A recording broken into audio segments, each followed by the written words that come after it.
This episode of Walsh Wednesday is brought to you by MHA of Dutchess County, Foam and Wash Car Wash, Juniors 2, Council on Addiction Prevention and Education of Dutchess County Incorporated, Dayrock, Lockset Rock Hair Design, A Touch of Naples Pizza and Pasta, Dutchess Beer Distributors, Feldman Kleiman Collins and Sape LLP, Attorneys at Law, and Walsh Valuation.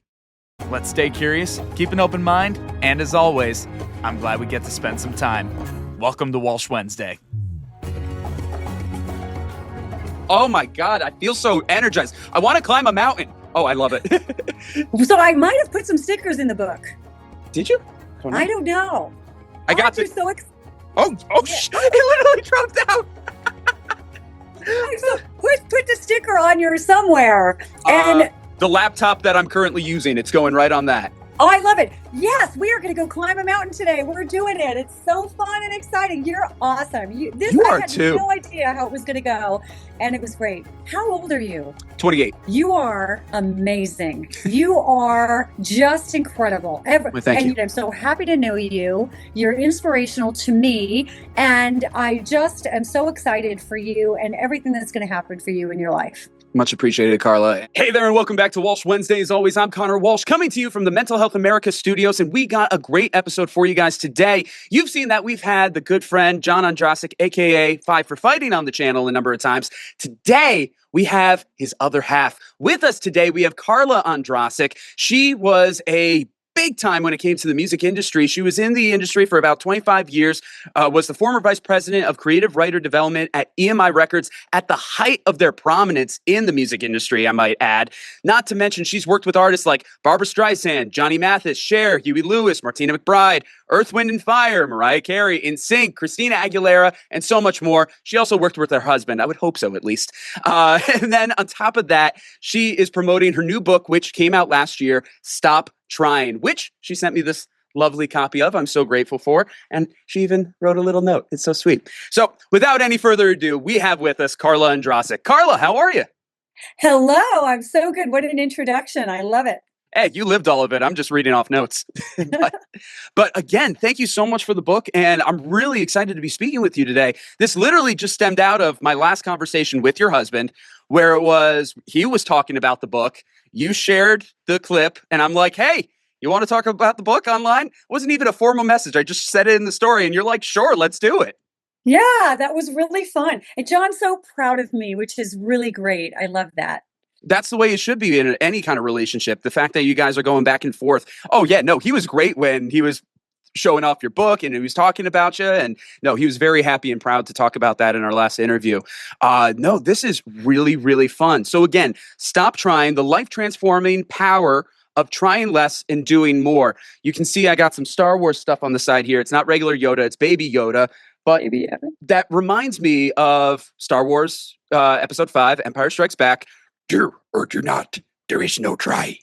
The famous very lines. Good. Wow. Thank you. I'm a voice actor as well. but there you go. Do or do not. There is no try. It is simply doing or not doing. And that seems to be what you're tapping into with this book. So would you like to kind of dive into like your inspirations to this and the meaning behind it?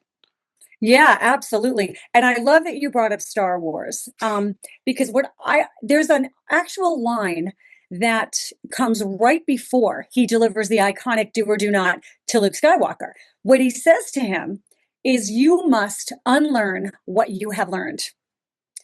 And that is what this book is. This is for all of us to unlearn everything we thought about trying and what that word means. Because we think that it's brave. We think it's the first step. Like we have to try it first, right? But I'll get into, all of that, what it means and why it's bad. But my motivation for writing the book is just because it's who I am. I never think about the journey. I get a goal in my head and I go for it and I do what I need to do. And I tend to see people really putting all of these things in their way. Well, I'll try to, which means it's half-hearted. They're going to maybe do it. They're going to put, excuses. Well, I tried, but this happened, or I tried, but they didn't let me. So, excuses, blame, no accountability. And it just kills me because I'm a motivator. I want people to win. I want to take somebody from their dream to their end game. And when I hear that word try, it really, really disrupts that process. and they're not aware that they're doing it. That's the unlearn what you have learned. So, you know, in a way, we very unconsciously do know in our deep, deep mind that trying isn't the best option because we don't choose to try many times. But I want to bring it to a conscious level, and then we can use it and choose not to. Without a doubt. Now, language and even the way that we talk to ourselves really affects the way that we act and how we process and how we think. So a lot of this is, as you said, unlearning what we've learned and replacing not only those habits, but also replacing our vocabulary as well. So I Yeah. was curious, obviously, I said to you off camera, I haven't started the book yet. I'm in the middle of a move, so I haven't had the time to, but I am excited to get started on this. That being said, though, and you might cover it in the book, reframing, oh, there goes my notes, reframing the language around all of that. And I'm curious what you think of phrases like these. I queued up 3 different phrases, and I would love to hear what you think of all of these. Instead of saying, I'm trying to do this, saying, I'm working towards this. Instead of saying, I will try to be there, saying, I plan to be there. And instead of, I'll try to do that, I'm attempting to do that. Do you like any of those? Are they good? Are they bad? And why? Okay. First of all, nothing is better than saying, I'm doing this. Okay. And it is neuroscience. Your brain reacts very differently when you say, I'm doing something, or I'm trying to, I'm attempting to, I'm planning to.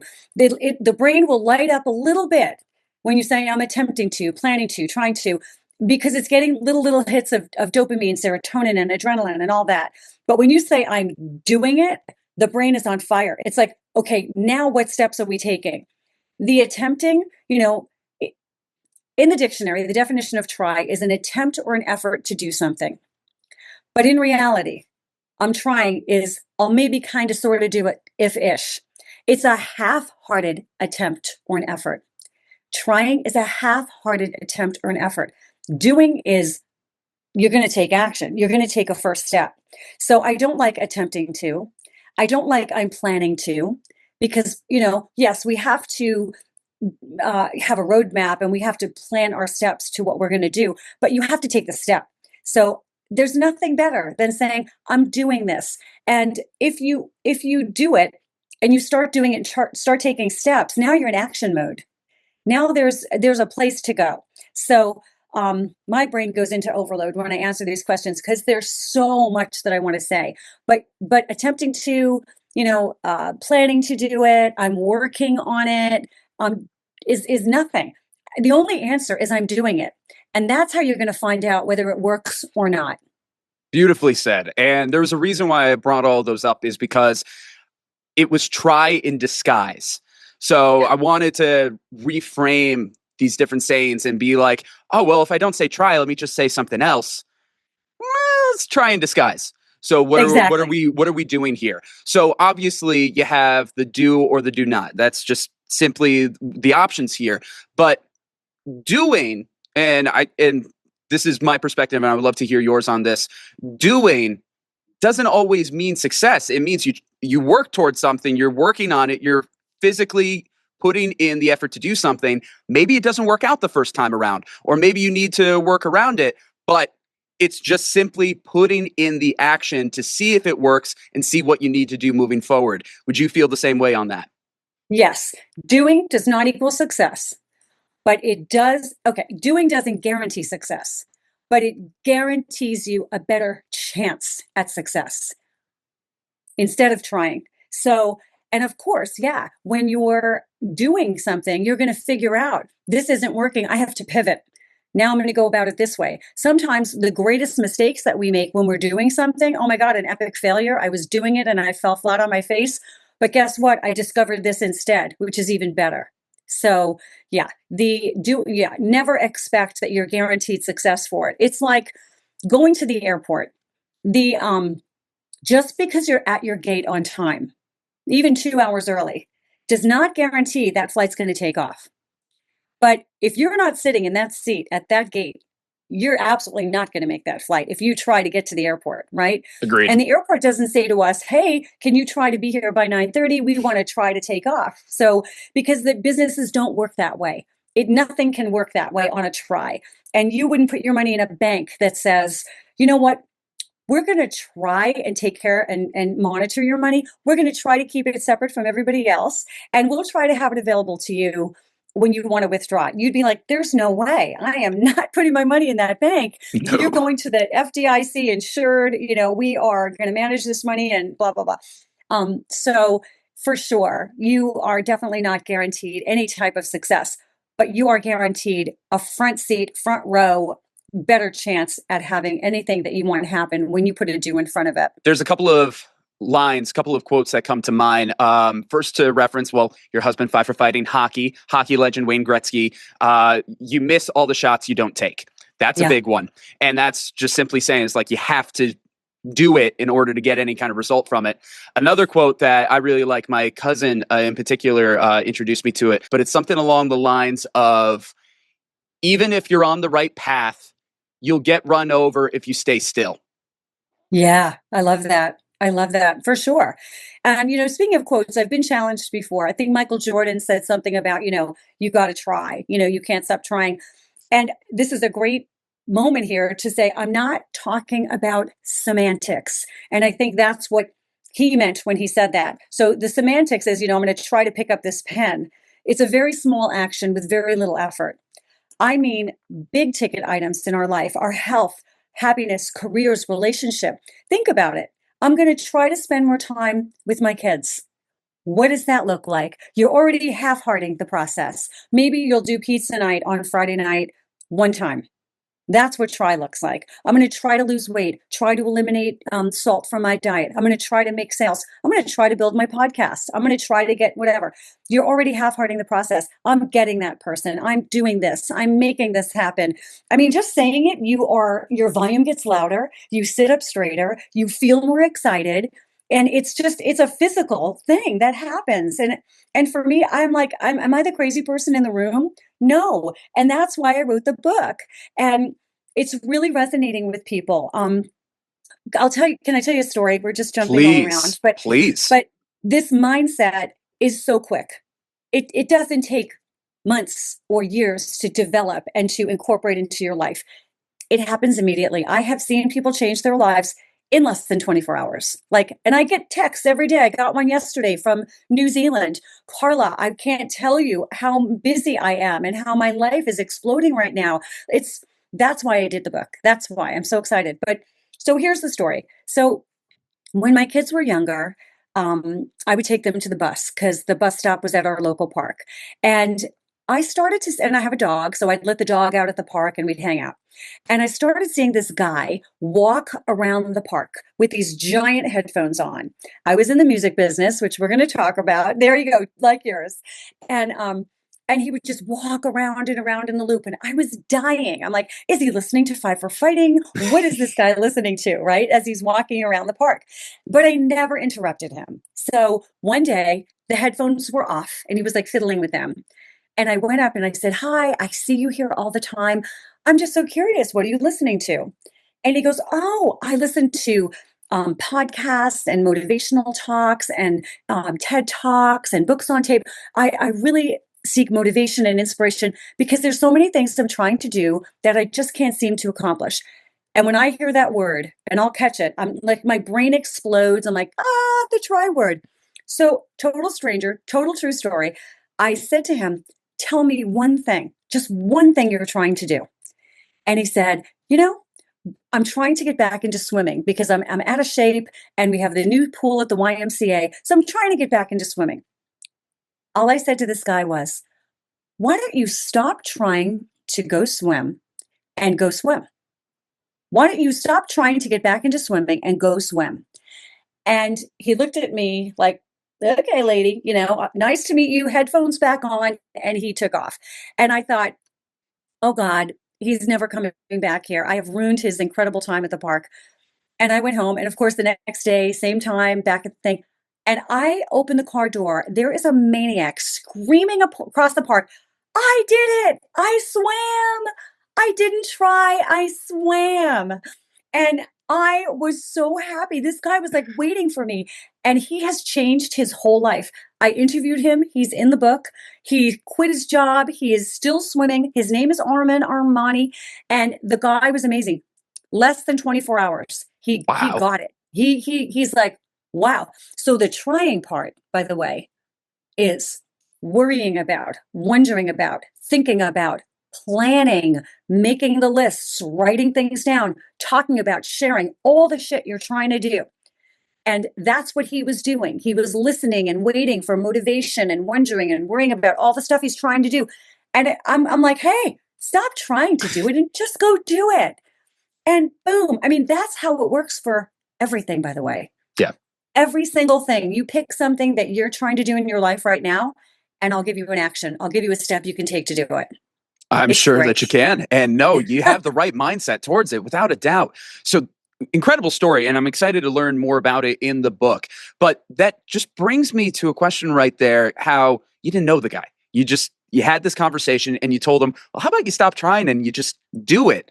That can come off as very blunt and very harsh to some people. But it's a very straightforward way of going about it. Do you feel that we use certain language like try, plan, attempt like that as a form of nicety, as a form of well, it is passive. It's definitely passive. But would you say it's a way of kind of sugarcoating and making sure that we are quote unquote nice when honestly we should be more kind rather than nice? Do you know the whole nice kind debacle? Oh, absolutely. So first of all, my message, I'm not the soft, gentle person in this regard, because I don't think that's what people need. I think I've got people that are struggling to make their dreams come true and they're suffering. There are people that say, I'm trying so hard, but nothing's happening. Why is this happening? They don't need me to come in and soften their efforts. They need someone that's going to say, here's exactly what you need to do to get what you want. So my responsibility is not to be soft and gentle, but you bring up a great point. So think about, like, if somebody comes to us and they need advice, we would say very gently and very softly, well, have you tried calling this person? Have you tried maybe doing this? Maybe you could try to whatever it is.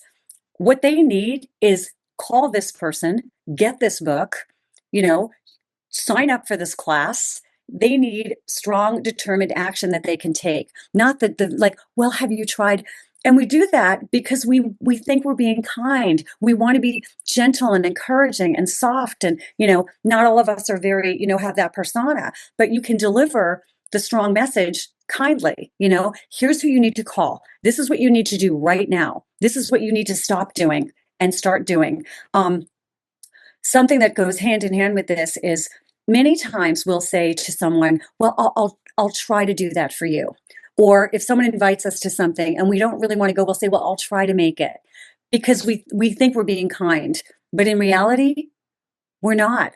The kind thing is to be honest and say, look, I'm not going to make it. Thank you for asking me, but I'm not going to attend that event that you just invited me to. Instead of, I'll try to be there. Now they know not to expect you. Now they're like, well, my friend said he was going to try to come, so I'm going to save a seat for him. Or can we wait 10 more minutes because they were going to try to make it, right? I'm going to order their favorite, cupcakes because they said they would try to come. When you say no, now they know to fill the seat with somebody else, right? It's kinder to be honest. It's kinder to say no. And we have a hard time in general saying no because we think that it's mean. We think that we're coming off, as ungrateful. But in reality, it's the kindest, nicest thing that you can do to somebody is to be honest and not set them up for disappointment when you say you'll try and you're not, and you can't do it. Yeah, you got to be straightforward with people. It's the best, easy way of going about it. Communication is key. And there's a freedom to it. There's a freedom when you can let them know what exactly is going on instead of leaving people hanging. One of the worst things that I found when I was job hunting constantly was just the lack of response, because that just kind of leaves you in that limbo period. I loved it when companies got back to me and said no. Yeah. I did. I did. I I was know. like, thank you for responding. Thank you for telling me, because that means I Yes. can move on. I can keep going. You know, I don't have to wait in this limbo period. I don't have to ruminate thoughts of whether or not should I send another email? Should I try? Should I do this? Should I do that? They gave me a clear answer, and now I can move on. It is so, so freeing. It's such a lovely thing. You get it. Like you got it 100%. And so the other thing is, um, it's freeing to the other person, like you. Yep. But when you're the person that says no, Yes. you're free also. Yes. Because now, like when you say you'll try to somebody, it's in there. Oh, I said I would try to make that connection, or I said that I would Hanging try. over your head. Yeah. Oh my God, it's in there and it's disturbing you. And but the minute you say no, it is gone. It is Yeah. so gone. So I love that. I love it for so many reasons. Yeah. No, it is very great in that reason, is for sure. Another thing that I just want to talk about, talking about the nicety and the kindness to it all, you know, people say they'll try to do something to be nice to somebody else. But another aspect is trying to be nice to yourself as well. When you know you're not doing something, but let's say you're having a conversation with somebody. Let's say we're having a conversation right now and you're asking me how things are going at my job, and oh, Connor, you wanted to start exercising. How that going? It's like, I'm trying to get into that, trying to get this momentum going, trying to be there 3 or 4 days a week, when I know in my head I haven't shown up once.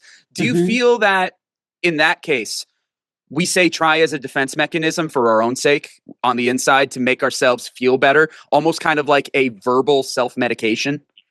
You are medicating, because remember, I said you're getting those little hits of serotonin, dopamine, adrenaline. You know, you're kind of fooling yourself in that moment. It's making you feel good. It's the person at the party that says, oh, I'm trying to write my screenplay. I'm trying to develop my podcast. I'm trying to find a new job. It's that same person that comes back next year. How's the book going that you were trying to write? How's the screenplay going? Well, I'm still trying to figure out, a person to whatever. They're still in that loop of trying, and they're going to come back year after year after year. So yes, you are self-medicating in a way. And, um, you know, saying you're not going to do something is so much stronger than to try and fail. I love saying, I'm not doing that. Forget it. I'm not going to try. I'm just not doing it. I do this a lot on vacation because, like, I love eating well. I love working out. I love being fit. I'm a little person. I'm 5 foot, so I like, clothes, and I like to look good. So I used to, when I go on vacation, I would say, well, I would Google the gym. I would look at the menus and I'd be like, oh, I'm gonna work out every day. I'm gonna try to, like, keep my schedule. And now it's like, hell no. I'm gonna not work out. I'm gonna eat everything and anything. I'm gonna drink every day. I'm gonna have dessert. I'm gonna sleep late. I choose not to. And here's why. Because the side effect of trying and failing is negative self-talk. And you think of the person that says, I'm trying to lose weight, trying to go to the gym, trying to be a better partner, trying to all these things, trying to get a better job. And they try and they fail. They try and they fail. Then the negative self-talk. You're weak, you're a loser, you're lazy, because you're trying. Duh. All those, you're Yep. not going to accomplish your goal. So yeah, you're going to be weak and you're going to be lazy because you're not doing it. And then we end up just trying, failing, and then giving up. And it's a And cycle. that's horrible. Horrible. Instead of saying, nope, I'm not going to quit smoking this year. I already know I have a stressful year, or whatever your reason is. I'm not going to work out this month because I don't feel like it. I'm not inspired. So saying no is so strong, and just deciding not to do something is so much better than trying to do it and fail. God, I had another thought come into my head for a minute there, but it's gone. Oh, it's all Stay with good. me. Hopefully we'll get it back. Hopefully we'll get it It'll come back. back. You'll get it at 2 a.m. in the morning, and if you do, just record it on your phone. I'll edit it in. No. But that being said, again, great message that you have here. There were a couple of things that you said I just want to really pinpoint for a moment. Earlier, you were saying of how we are nice to people who come to us for advice and say, it's like, hey, have you tried this? Have you tried that? Have you tried this? I actually have a very relevant and recent story in my life where a Good. friend of mine, he was considering doing a total career change, total career change, and was like, wanted to get into real estate because, you know, real estate's the thing to do to make money, whatever. And he was saying how he talked to a number of people, and a number of people were saying, it's like, yeah, give it a try. Absolutely. I think that'd be good. And I just straight up said to him, not just because, you know, the do or do not factor, I also knew the guy. And I was like, dude, no, that's for you. That's stupid. Yeah. Don't do it. I was straight. Now, mind you, I'm like super, super close with him. He's one of my best friends. But when he came to me, I'm like, I don't think you realize what that all entails. Don't do it. There is something much better for you out there. Take the skills that you already have and utilize those instead of trying to create a new skill out of nowhere. So that was something. And he came back a week later and it's like, okay, I'm not doing that. Thank you for saying that. I needed that. I needed the straightforward, assertive honesty. And then another thing, just this popped up into my head. Billy Joel, I believe it was a 60 Minutes interview. He was asked why he felt he was such a legend in the music industry. And he's like, well, first of all, I don't think I'm a legend. Second of all, I'm competent. I know how to do the work. I know how to do the thing. I know how to tour. I know how to record. I know how to work with people. I am competent. And this is the quote that I love so much. Being competent in a world filled with incompetence looks extraordinary. Wow. Yeah. And I think about that all the time when I'm trying to set myself moving forward to work on anything. It is a matter of being competent and consistent. Those are the things that are the biggest things. You can have somebody with all the talent and all the resources in the world, but if they don't actually put in the consistent effort, they're not going to get anywhere. There's a reason why some people are like, I'm so smart, I'm so good, I'm so this, I'm so that, I do nothing wrong. How am I not getting anywhere? Well, are you putting in the work? Yeah. This is fantastic. Yeah, I will share. I love that Billy Joel quote. And it makes so much sense for sure. It's why people that are not as talented have success, because they're competent, they know how to work the system. And then people that are super successful or talented are not competent. So it's amazing. It's so true. I love that. No, it's a crazy thing, but it's a true thing. Absolutely. And if you don't know how to do something yourself, surround yourself with the people who do know how to do it. And, you know, that is still the effort right there. That is the work to put something into it. One of the things that I always do, especially when I'm here at work and somebody asks me, is like, hey, how are we coming along with this project? And let's say I haven't started it yet. In the past, I would have said, oh, we're working on it. We're trying for it, whatever. Now I straight up say, it's like, haven't started it yet, but I'm scheduled this day to work on it. Is that okay for you? Or do we need to change the schedule around? Yeah. Here's the date. Here's the time. I'm not doing it now, but you have an action, mode going. Just segueing into the music business a little bit. Please do. I was wanting to get there. Well, the mindset of trying is not the mindset of the person that's going to become vice president of creative writer development. You can't try. It's the people that are doing. It's the people at the top, the presidents of music, record labels, and like you said, the artists that have that doing mindset. It's not the person that's trying that becomes the top head of the company or the big A&R person or the agent or the manager. And when you say, I'm going to do this, your brain literally changes. Now it says, okay, boom, what are we doing? And you get more creative. And it forces and causes you to think outside the box. So when I remember being given a song. I was at Chrysalis Music Publishing with Tom Sturgis. He was my boss. And I was a professional manager. And we would get songs in from the UK. And my job was to pitch the songs.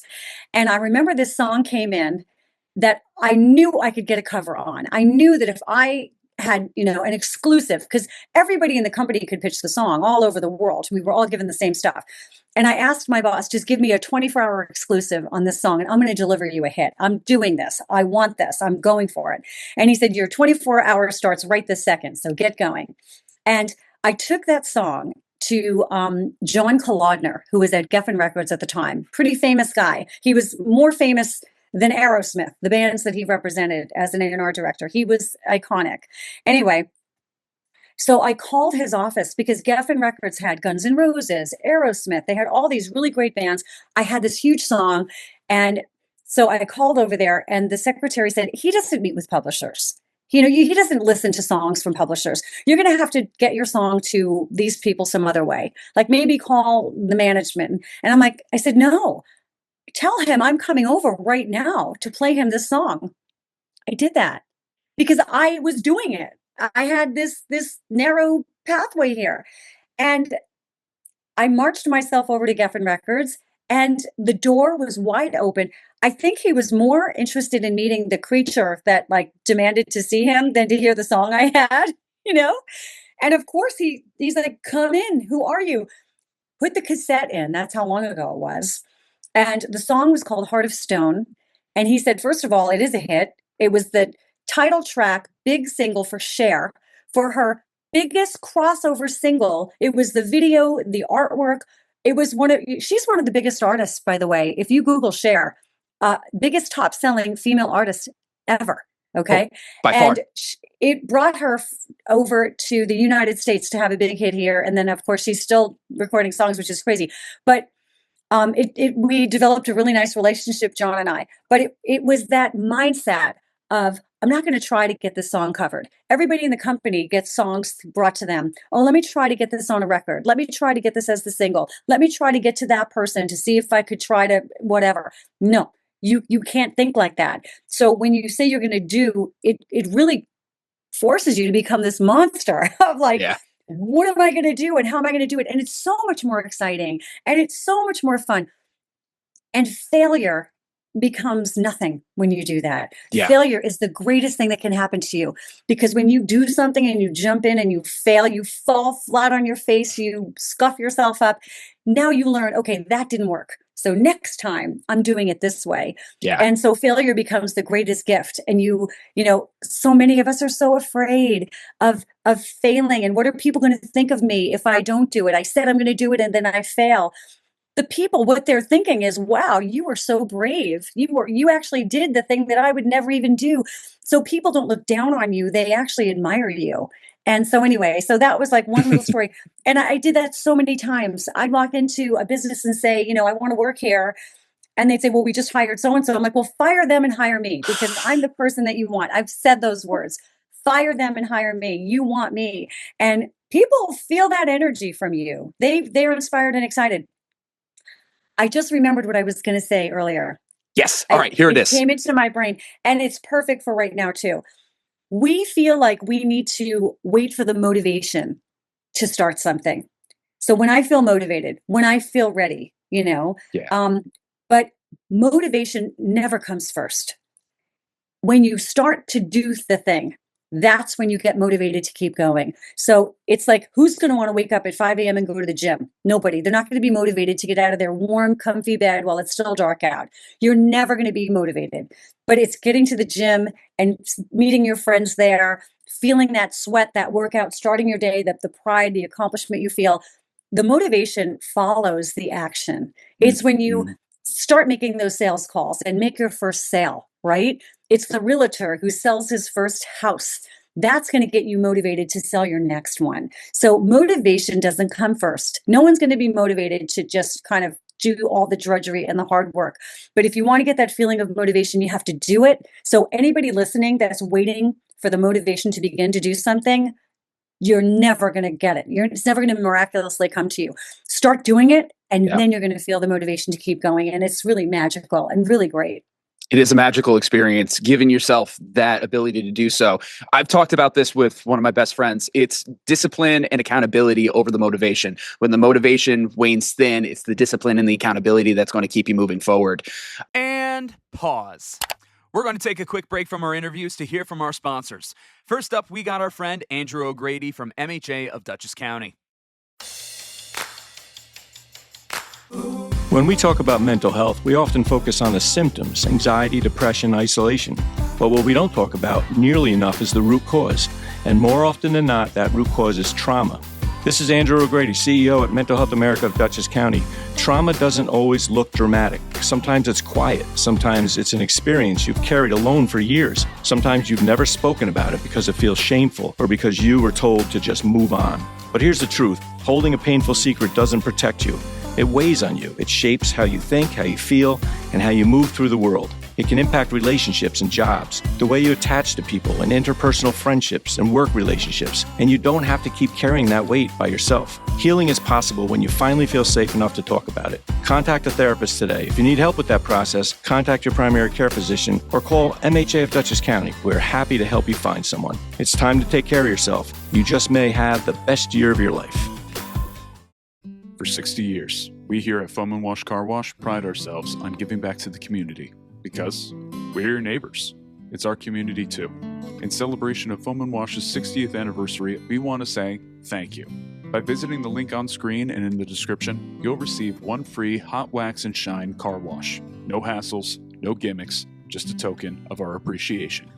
Foam and Wash Car Wash, home of the unlimited wash membership. Thank you for being part of Foam and Wash Car Wash's story for the last 60 years. This episode is also sponsored by Juniors 2. Come on out to Juniors 2 in Poughkeepsie, New York for Thursday Night Trivia, hosted by CMJW Entertainment. Play as a team as you work your way through 4 rounds of trivia categories in order to win gift certificates and other prizes. Juniors 2 Trivia Nights, every Thursday starting at 7 p.m. at 1126 Dutchess Turnpike, Poughkeepsie. Next, we have a message from our friend Jeff Feldman from Feldman, Kleiman, Collins, and Sape LLP, attorneys at law. Hi, I'm Jeff Feldman. In 1986, when Paul Kleidman and I started our practice, our goal was to create a law firm where you could meet with an attorney and feel confident that that attorney would be with you every step of the way. Today, the firm has been successfully trying cases at all levels of state and federal courts throughout the Hudson Valley and Capital District. We have been selected as one of the best personal injury and medical malpractice defense law firms by U.S. News and World Report every year since 2009. For all of those years, we were the only firm chosen in any litigation specialty between Albany and White Plains. Your case is important to us. Giving you the time and personal attention you deserve has always been the hallmark of success. Initial consultations are free of charge and always with an attorney.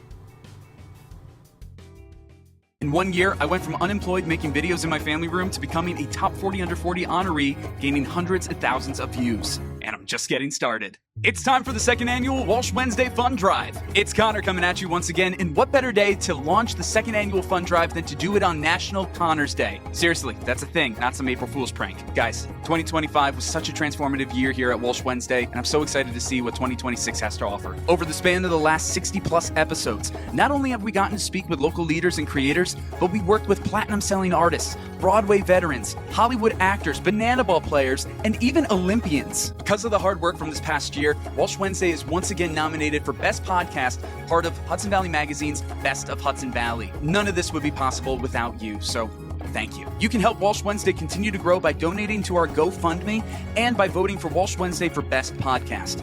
Both links can be found in the description of this episode. And if you don't have the funds to donate at this time, that's fine, I totally get it. Just sharing alone goes such a long way. We got some really cool plans for 2026. As you've seen, we've recently launched our trivia spin-off, Walsh Whiteboards, which honestly has been a blast to film. Not just that, we're hoping to go on the road more often to show you incredible sights, stories, exhibits, and more that can't be captured in the studio. From the bottom of my heart, I greatly appreciate you for believing in what Walsh Wednesday is and what it will become. Connor Walsh signing off for Walsh Wednesday on National Connors Day. And as always, I'm glad we got to spend some time. Thanks for listening, guys. It's time to get back to the show. And play.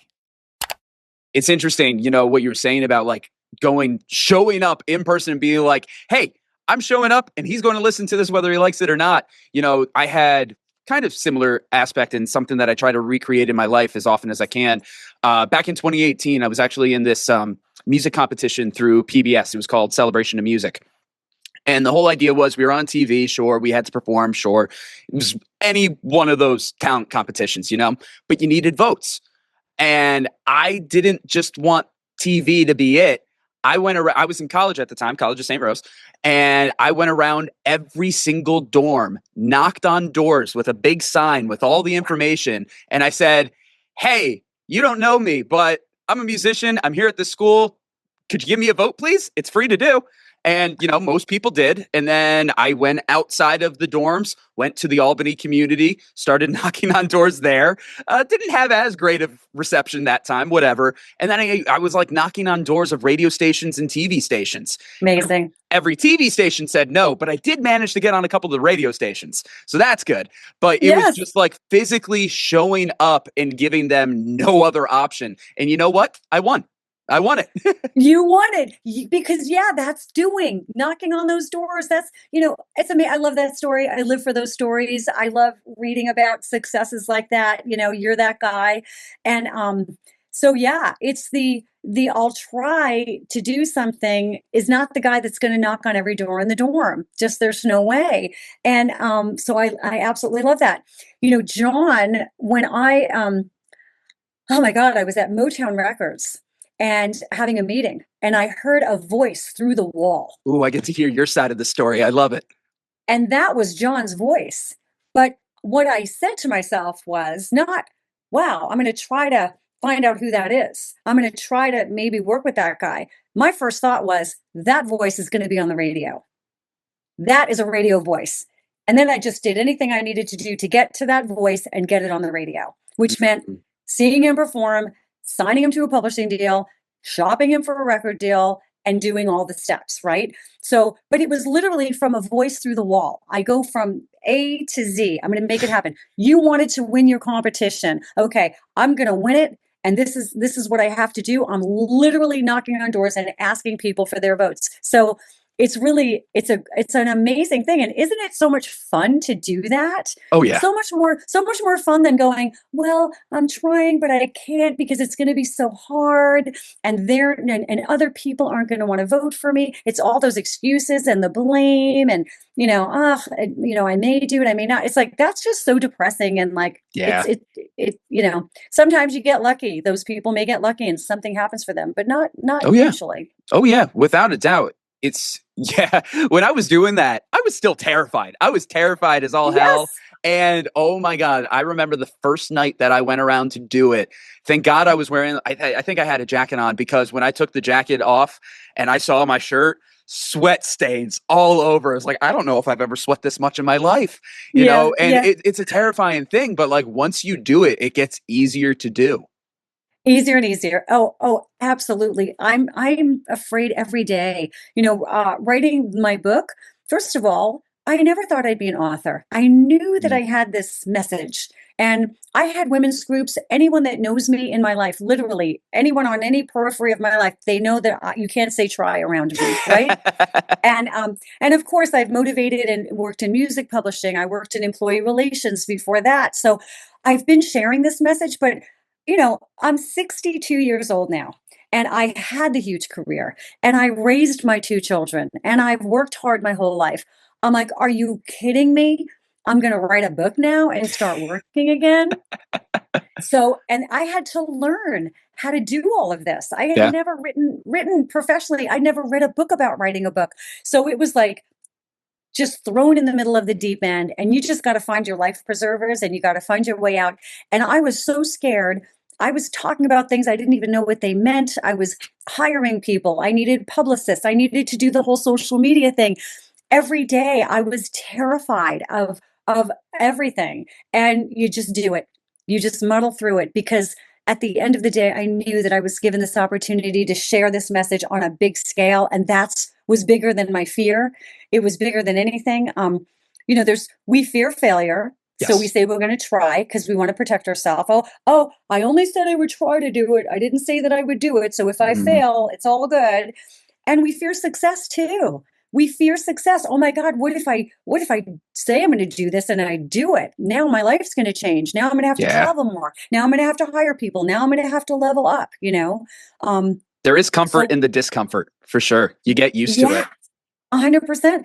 Even with the book, I'm like, well, oh my gosh, what if it is successful? I'm going to have to start doing all these things that I've never done, that I say that I don't want to do. So, but you just figure it out. Yeah. You just figure it out along the way. And so yeah, that's definitely the fear, and getting in there and doing it and failing and falling is all a part of it. So yeah. Yeah, that's what you got to do. It's all part of life. That's how we learn. That's how we grow. You brought up your husband, John, and I've been meaning to ask this. I was going to save it for the very, very end, but let me throw it in now.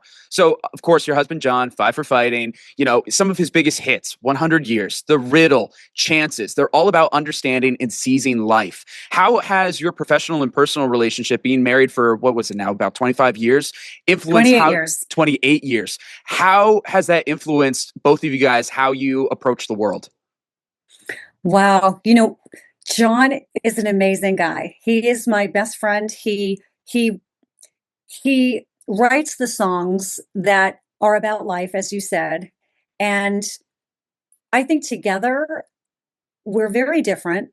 I don't think, and he will admit it, he hasn't always lived the lyrics that he's written. How many of us have? Right? I mean, he feels them and knows them and wants them. And it hasn't been till later in our life where he's actually living those words and appreciating the moment. 100 years, you've only got 100 years to live, like being in it. And I'm more of the more spiritual, be present in the moment type of person. So we have really positively, influenced each other, the yin and the yang, and it's how we raised our children. So it's worked really well for us.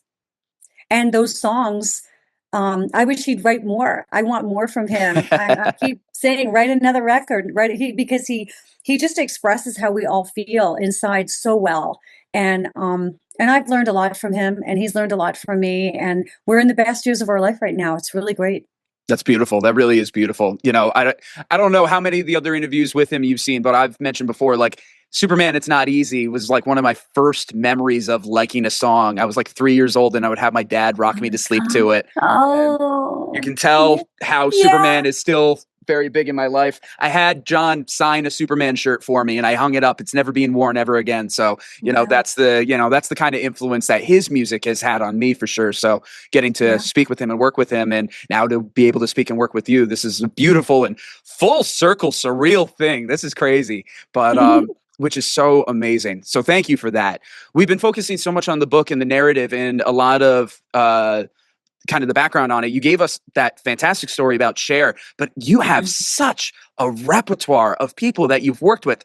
And I'm just curious, we listed off a number of the artists, but are there certain songs that you worked on that you made them happen one way or another that have stuck with you and resonated with you? Yeah, well, there's two. Okay, so Ooh, I want to hear them. And so the first story is, there was this guy that was signed to our publishing company. His name is Jack Kugel, and he mostly wrote music. So he worked with my gosh, I can't think of that. It's a duo, a girl group. Anyway, so he would mostly write music, and he was in my office one day. So I get a call from this unknown artist, Jim Brickman, who was a piano player. And he was working on an album, and he wanted one song that had lyrics, and he would have a guest artist sing it on his album. So this guy, Jack Kugel, who's a music writer, is in my office. I get the call from Jim Brickman, who's a music writer, and he says, I need a lyricist. I want to collaborate. So I said, I'll send somebody right over to your house. It's a guy named Jack Kugel, who was in my office. So I hung up the phone, and Jack looks at me. He's like, Carla, I don't write lyrics. And I said, you do now. Well, you do now. There's like, we're doing it. I'm throwing you into the middle of the ocean. And he went over to Jim Brickman's house in the Hollywood Hills, and together they wrote a song called My Valentine. And that song went on to be the comeback huge single for Martina McBride, put her at the top of the country charts. Was the top of the pop charts. It is played forever, every year till the end of time around Valentine's, right? Yep. It was her big hit. It took her from here to here. It made our publisher #1 publisher of the year in Nashville that year. Wow. Because he was standing there, and he said, I don't write lyrics. And I said, well, you do now. And pushed him into a zone where he was not comfortable, but it got him to see what he was made of. So that's a really fun story of, great, we're doing That's this. a good one. It's go time, right? Yeah. And then the other one was Christina Aguilera, her big hit Genie in a Bottle. her biggest breakout, launched her into superstardom. So I had a writer by the name of Steve Kipner and a writer by the name of David Frank. Steve Kipner wrote Let's Get Physical for Olivia Newton-John. And David Frank was in a group called The System. So his hit was You Are In My System. I mean, both of those songs at the time were a decade old. Those songwriters had not had a hit in 10 years. And I knew they lived near each other. They were both signed to me as staff writers. And I said, you guys need to get together and write. And because they had both had previous hits 10 years prior, they lived near each other, but they weren't doing it. And one day they're both in my office. They were both, meandering around the EMI offices. And I'm like, guys, know each other, write together. The first song they wrote together was Genie in a Bottle. There you go. The first song. They both went on to have reignited huge careers, made millions and millions of dollars. Of course, when you have a hit song, everybody wants to work with you, and they produced it and wrote it. And that's just being in the moment, taking the risk, making things happen. They were, we're trying to get together, no, you need to get together now. This is you, go off and write together. And they did. So that's how success happened. So I love those two stories, especially. Look at you putting the puzzle pieces together. You're putting together a puzzle that you didn't know that needed solving yet, but that's fantastic. Oh, I love those stories. It reminds me of the Sir Richard Branson quote. If you're handed an incredible opportunity and you don't know how to do it, say yes and figure it out later. Oh, okay. All right. I'm going to tell you this. This is an embarrassing story, but when I was in music publishing, I worked across the street from the Motown building. So it's actually the same building where I discovered John. Okay. But I discovered him many years later. But early in my career, I was probably like 21 years old, and I'm pitching songs, and I'm in the Motown building in an office, and there's a man sitting in the corner of the room, and he's just staring at me like he's in this meeting with me. And I'm like, well, who is that weird guy staring at me? So I looked at him like, excuse me, why are you staring at me? And who are you? It was Michael Jackson's father. It was Joe Jackson. And he looked at me and he said, I'm Joe Jackson, and can you dance? And they were doing a tour with Janet Jackson and LaToya and all. They needed dancers. And I said, yes. I was like, yeah, I can dance. Sure. So he said, he gave me an address, and he said, I want you to show up at the studio. We're rehearsing and we'll have choreographers. And I just said, yes, just what you said. If you can't, and let me tell you something, it was an epic failure. I showed up, I had on like a ballerina bodysuit and pink tights. I'm like, okay, no, that was wrong to begin with. I had no idea what I was doing, and he was there. And I went up to him and I said, Mr. Jackson, I can't do this. Like, it's not working out. He was like, please stay, please come back tomorrow. He was incredible, that guy. Like, there was his energy of do not quit, don't give up. But it was a hard no. I was like, I cannot humiliate myself. So I did say yes, but it was really, I should have said no, not for me. But you gave it a shot. You showed up. You went to see if it worked for you. And just as we said before, doing doesn't always mean success, but it puts you in the right spot to figure it out for yourself. Absolutely. I've never done that again, let me tell you. Oh, but you could have been on tour with the Jacksons. Oh, how crazy. Isn't that crazy? Isn't that crazy things happen in the music business? Absolutely crazy things. Oh my gosh. That is a funny one. I don't know if I'll keep this story in the podcast, but I want to share this one real quick. So I was working with Tim Reynolds from Dave Matthews Band one time. Wow. He was, what was it? He was performing up in Albany, and this is when I was doing live sound and hospitality. And we got the stage set up. We got everything going for him. He was great to work with during the sound check. Everything was great. About 30 minutes before the show starts, two big bodyguards show up, like dwarfed me and my friend. And they come up to us and they said, hey, Tim really liked you guys. Want to go into his green room and get high before the show? And we're like, I've never touched a drug in my life. And I'm like, yes, let's do it. And he was just going to smoke weed. That's his thing. Dave Matthews Band. Come on. You go to a concert, it just smells like weed. That's the perfume of the place. Sure. And funny enough, though, my boss was right behind me, grabbed my coworker and I by the collars. And it's like, if you want to keep this job, you're not. And it was like, Sean, how many opportunities are we going to get to do this? So it's like one of those almost moments in the music industry for me, but at least I can say that I worked with and had a great time with Tim Reynolds, but no, I didn't get to blaze it in Get his high. green room with him. You got to keep that story in. It's a great story. You were saved, but boy. Oh, it would have been great. That was a kind of crazy concert, though. That was not so much Tim, everybody else around us. That one was nuts. Wow. But Tim was fantastic to work with. So good. Oh my gosh. So Carla, obviously, again, you had such an incredible career, but then you decided to step back. You decided to step back and take on a very, very big, incredible role, motherhood and matriarchy and being the head of the household there. So many people have and will continue to say career over the family. Look at what I've built. I can't say no to this. I have to keep going. You made the decision to step back and put your family first and leave what you had been building. Again, EMI in the heights of its power in the music industry. And you left for your family. Walk us through that. There are probably some people out there who are going to be listening to this is like, what was she thinking? So walk us through that. Wow. Yeah. It's so I've never thought of it that way, the way you put it, So I was older when I had our first son, Johnny. He was 35, and it's a hard business. I mean, every day was you got to be at the top of your game, especially when you're being promoted and you're given a contract. And so the level of work ethic was just so huge that when I had my son, I did put in my notice that I would come back, the maternity leave.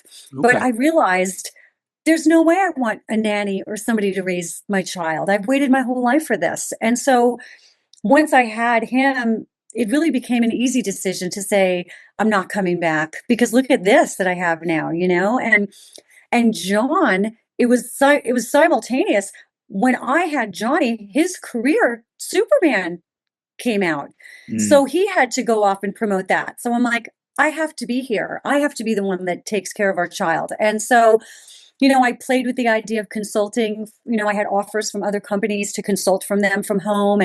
But my days were so full and exciting with this new journey that it really became very easy for me to let it go. And I had our daughter, Olivia, right away, 18 months later. And John was gone for the first 2 or 3 years of their life. He was touring for months. It would be like, Daddy's coming home. We'll make the sign and the bus would pull up or the car and he'd come out. And he was all in when he was home and he was so much fun, but then he'd be gone again. He would leave our home with a suitcase and come back to a new home. I would have moved. Imagine you're moving, right? I would move an entire home with children and he'd literally come home to the next house. He's done that twice in our lives. Yeah. I'm gone. I'm going on tour and I just move us to a bigger house as our family was expanding. And so that job was harder. It's much easier to go to work and work hard and go to lunch with people, right? Than to, but I enjoyed every second of being a mom. And so it was a whole new set of learning skills and everything. And it's been great. I still love it. I'm still a very active parent.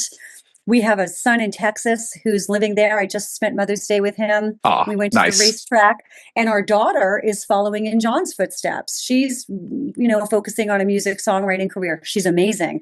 I mean, as someone that was in publishing, her songwriting skills are off the charts. So unique, so amazing. And she's got the it factor, So, it was a lot to give up. I still mentor musicians. I still keep in touch with people that if I hear someone that's really good, I'll do everything I can to help them. I'm still doing it. I'm active today, helping people.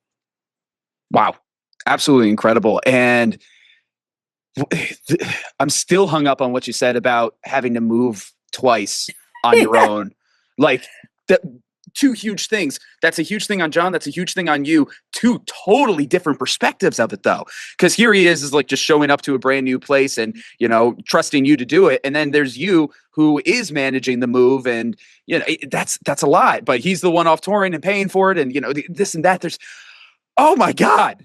Oh, my God. I'd call my mom and dad. Like, I remember the first move, my mom and dad came out. My father packed up the whole garage and carload after carload, moved it to he was amazing, my That's dad. good. That's good. And my mom would help me in the kitchen, wrapping all the dishes and getting rid of stuff. So, I had help with my parents, which was great. Moving into this home that we're in now, I would call him and say, can I do this? Can I do that? And the great thing was he would say yes, because he was busy and distracted and like, yeah, do it.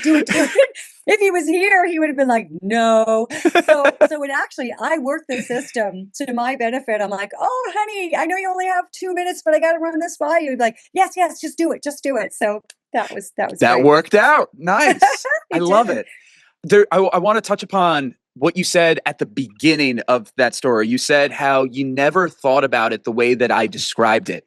And that's what separates you from the people who would be thinking that way. The fact that you never thought about it that way means that those were your priorities. That's where it was. The fact that that wasn't the concern, that wasn't the issue, that just goes to show you you're cut from that breed. Is like you lived that life, you were proud of it, you felt fulfilled, and now you're moving on to the next part of your life and you felt like, yeah, no, this seems natural. This is right. This is cool. While other people would second guess it all the time, you're like, yep, nope, that's right for me. Fantastic. Wow, so true. Yeah, you're right. I didn't think about the process or what I was giving up. I just was like, boom, we're doing this now. That's that's very true how I am. And that says so much to your character too. That says so much to what you built, what you accomplished, what you were proud of, and what you were looking forward to be proud of going forward, being the mom, taking care of your 2 kids, being able to raise them, hold down the homestead, do all of that. That's really incredible because it is a level of self-sacrifice. You may not have seen it as self-sacrifice at the time. Yeah. Hell, you may not even see it as that now, but it is. It really is. But as you said, you never stopped helping. You never stopped working. You never stopped consulting in one way or another. And that's essentially what brought you here to this book, essentially, right? Because it was through all the mentoring and all the people that you were touching and affecting and helping to build where it's like, yeah, no, I got to write this book now, huh? Yeah. And even, moving forward now, like I'm pulling myself back. It's been 2 years of writing and then pre-promotion and then promoting, and I'm speaking and I have clients, consulting clients, and I'm definitely in work mode, but I kind of, people are asking, well, what's the second book? What's your next book? And so I've been like, I may not do a second book, but I have a great idea for one, but it's a great idea. So this is Stop Trying. The next book is Start Talking. Because everything in my life came from not with my head down in a phone, but talking to the person next to me at the airport, talking to the people in the jacuzzi after I work out, right? Talking to people, you get so much. But I may choose not to, but I'm allowing myself that grace, and I feel really clear. I'm completely fine if I don't do another book. And then if I decide to do one, I'll be excited to do that too. So I'm kind of like in this mode of, I'm still working on this one, tapering back a little bit, and then I'll decide what I want to do next. Yeah. You're still in this season. You're still in the Stop Trying season. So you want to make sure that you give to it the energy that you feel is proper to it. And then you also need to give energy to yourself. You have to care for yourself. And then when it's time, as you said, there's a certain time for certain things. It's like when you block it out, when you schedule, it's like it's a matter of do or do not. And when you're ready to do, there you go. Yes. Well, it kind of reminds me, I literally just had a meeting with one of my clients yesterday, and we're producing a podcast for him. But besides that, he's also a real estate broker. He's worked in marketing. He's done a lot of big things. He's on the board of a lot of stuff around here. And he said, is like, I'm proud of what I do, but I'm working really hard right now for people to have less access to me, and I have more access to myself.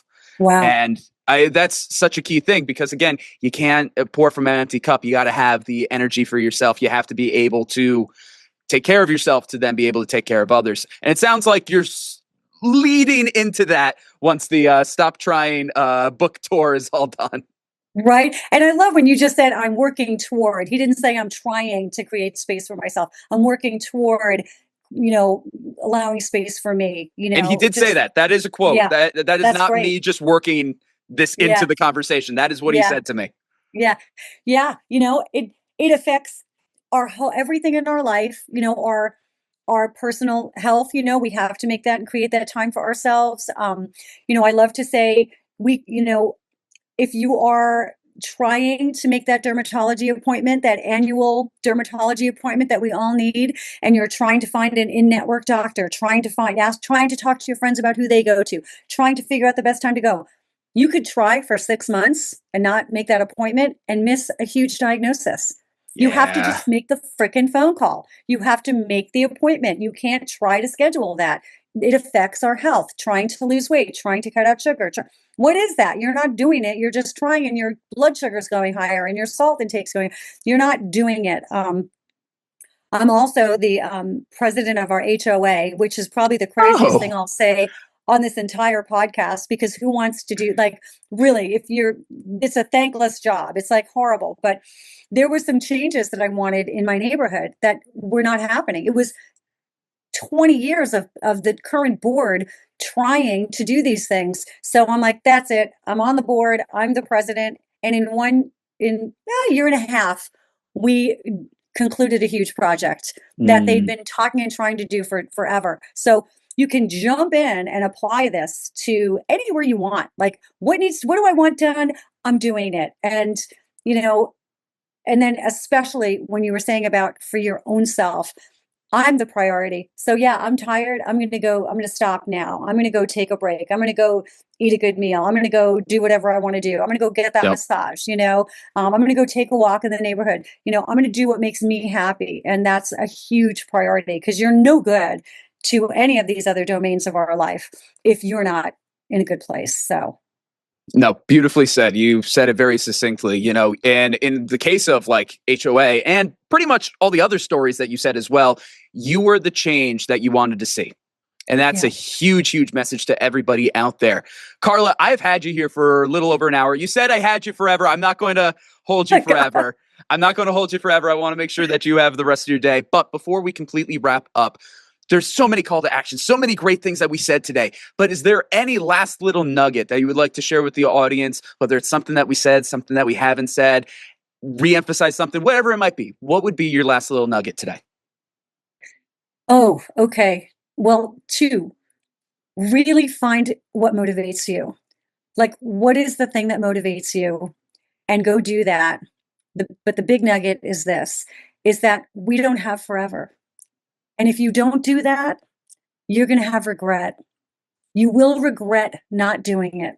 And you don't want to feel that at the end of your life. You want to look back and say, I did it. At least I went for it. Maybe it didn't work out, but I gave it all I got. So my big nugget is, please don't allow for any regret in your life. Go after your dreams. We don't have forever. Find out what lights you up and go get it. At least give it your best to do what you have to do to make that happen. Carla, I love your energy. I love your spirit. I love everything that we talked about today. And really tying it all together with the origins of Walsh Wednesday. Like, when I first did this, starting back in high school, the very first iteration of Walsh Wednesday, I was terrified to do it. It wasn't a podcast yet. It was a performance series I did in high school. And it was me playing guitar on cafeteria tables and just performing for people. And it was like a monthly thing I did. And surprisingly, I didn't get bullied into the next town. It actually went over really well. But I was just as I said, how I had sweat stains when I went around doing the vote, I was so terrified to do that too, because high schoolers are the toughest critics. But I came up with a line that I still live by to this day. I was even able to incorporate it into one of my songs too. And it's the lead-off single of my last album. But the line is, I'd rather regret doing something than regret doing nothing at all. And I live by that. I live by that day in, day out. And that's the way that I live my life. That's the reason why I have this show. And for you to end things on the exact message that this show is based off of. Perfect. Boom. You're a soulmate. Like, you get it. This has been it's really fun to talk to someone that gets it. I loved your questions and everything that you brought out for people to listen to. And so thank you so much for having me and for the conversation. It's so great. Well, just like how I've had your husband on a few times, if you would ever like to come back on in the future, I would love to have you. Thank you. Thank you. I'll come back. Absolutely. And guys, make sure that you pick up Stop Trying. We'll have all the links in the description of this episode so you can find the book. You can find more on Carla. You can read up on her. You can follow along on social media. There are so many great things for you to do. Don't try to do it and show up for it. All right. Make sure that you check it out. Again, Carla, thank you. Thank you. I'm Connor. I'm Carla. And as always, we're glad we get to Spend some time. And that's a wrap on this week's episode. Much love to our sponsors this week: MHA of Dutchess County, Foam and Wash Car Wash, Juniors 2, Council on Addiction Prevention and Education of Dutchess County Incorporated, Dayrock, Lockset Rock Hair Design, A Touch of Naples Pizza and Pasta, Dutchess Beer Distributors, Feldman, Kleiman, Collins & Sape LLP, Attorneys at Law, and Walsh Valuation. Thank you to our Walsh Wednesday All-Stars, all of those who have generously contributed to the Walsh Wednesday 2025 Fund Drive. You can see the list of names on screen or in the description of this episode. And of course, thank you to our Walsh Wednesday Warriors, Jim Robinson, John NEWHALL, Meg Boyce, and Jenna HESS. These individuals have pledged $100 or more to Walsh Wednesday for 2025, either through the GoFundMe or our Patreon.